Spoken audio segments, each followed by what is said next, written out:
Un voyage, une lecture et une prière ou une méditation. C'est marrant, je vois que j'ai du mal. Il y a toujours plein de fenêtres qui s'ouvrent dans ma tête. Alors, il faut que je... Alors, une fenêtre au hasard. Une fenêtre au hasard. Un voyage, ce qui me vient, c'est un voyage sur cette terre. Alors, ça peut être un voyage ailleurs. Ailleurs.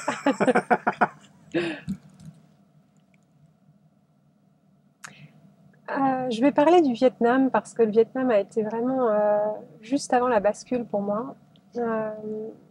J'avais déclaré quelques années auparavant mon mariage intérieur parce que je voulais me marier avec moi-même.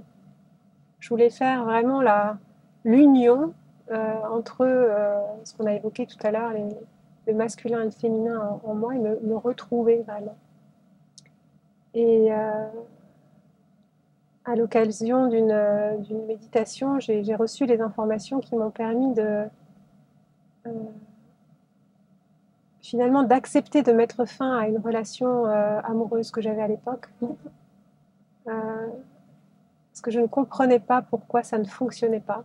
Dans ma tête, justement, il y avait tous les éléments, tous les ingrédients, tout ce que j'avais mis dans mes cases. Et sur le plan du réel, de la réalité de la relation, il y avait beaucoup de choses qui étaient à côté, qui ne se rencontraient pas. Et lors de cette méditation, j'ai vu comme un verrou qui s'est complètement défait, qui a explosé en plein de morceaux. Et on m'a montré ensuite le mariage intérieur. Et là, j'ai eu une reconnexion très très puissante à l'intérieur de moi qui s'est opérée. Et il y a eu le point de bascule. Il y a eu ce point de bascule d'être en paix avec moi-même fondamentalement. De ne plus être à la recherche de l'autre comme étant ma moitié, comme on dit souvent. Donc ça, c'est un voyage qui a été vraiment, vraiment fort, important.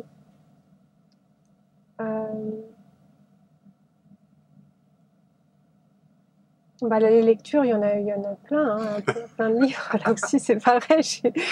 Quoi te dire Alors, une lecture qui sort du lot. Une lecture qui sort du lot, oui, il y en a beaucoup des lectures qui sortent du lot. Mais une qui sort encore plus du lot. Sortent du lot. La lecture. Ouais, une méditation, une prière. Une prière, une méditation.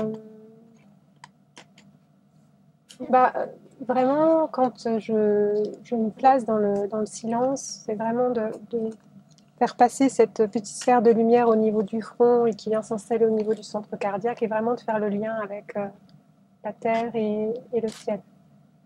Et une fois qu'on a cette connexion qui arrive dans le cœur, il y a comme un disque qui s'ouvre, un espace qui s'ouvre, vraiment d'une grande immobilité, quelque chose de très apaisant, très présent.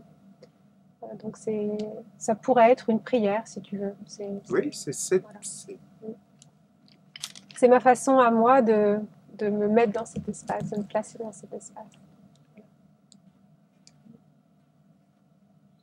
Et le dernier livre qui t'a survolté alors? Le dernier livre qui m'a survolté,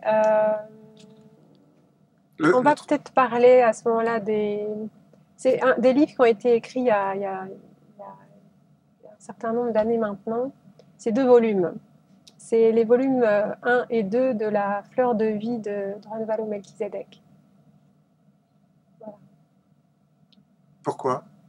Parce que je trouve que déjà dans son parcours à lui, dans ses livres, dans ses liens qu'il a fait entre la science, les symboles, la spiritualité, l'Égypte antique,